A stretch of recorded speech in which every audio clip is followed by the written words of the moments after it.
Hi everyone. I just finished a consent mode V2 setup for a client, and I want to show you why most people are getting this wrong.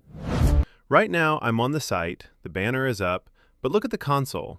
Even before the user clicks anything, the status is denied for all storage. This is true privacy compliance. Now watch what happens when I customize these settings. I'm going to allow advertisement cookies, but keep analytics blocked.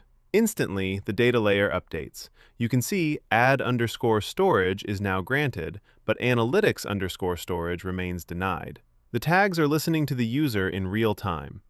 The secret here isn't just the banner, it's the GTM mapping. I've gone into every Google Ads and GA4 tag to assign specific consent types. If you don't do this, your tags might fire anyway, making your banner completely useless and your site non-compliant.